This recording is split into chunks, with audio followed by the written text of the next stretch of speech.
What's up with those eggs in Wuthering Heights? If you've seen the new film adaptation, you may have found yourself scarred eating breakfast the next morning because there are a number of eggs doing very raunchy things. We see an egg first in the middle of Heathcliff and Cathy, and then, infamously, placed under each other's bed throughout the film. The egg is very multifaceted, a sentence I truly never thought I would say. Firstly, the egg is very much a rural object, a signifier of the everyday life of the young Heathcliff and Cathy. Symbolically, the eggs carry a lot of connotations such as fragility, life, and fertility, all which are very important themes of Wuthering Heights. The egg is a marker between life and death, which is very much the liminal space of Bronte's novel, and which could have been more in Fennell's as well if we didn't take the ghost out of the ghost story, but that's neither here nor there. Eggs are a carrier of life, but they're also incredibly fragile, and Heathcliff and Cathy, in their madness, just seem determined to keep breaking them. I think it's important that the first eggs under the bed are rotten,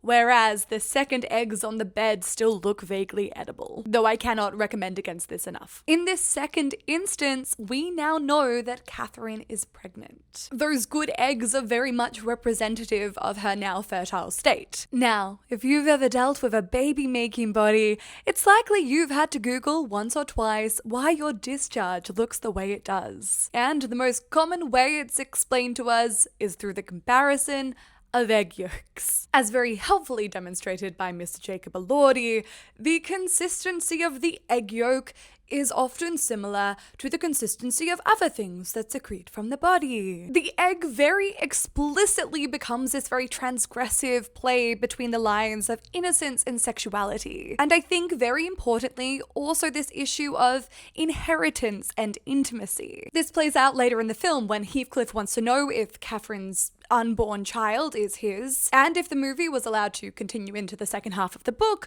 we know that Heathcliff will go on to raise Catherine's child. All this is to say, I'm swearing off eggs for a long time. Thank you so much, Fennell, for that. And if you want to know more deep dives like this from history, you know where to find me at Kinky History.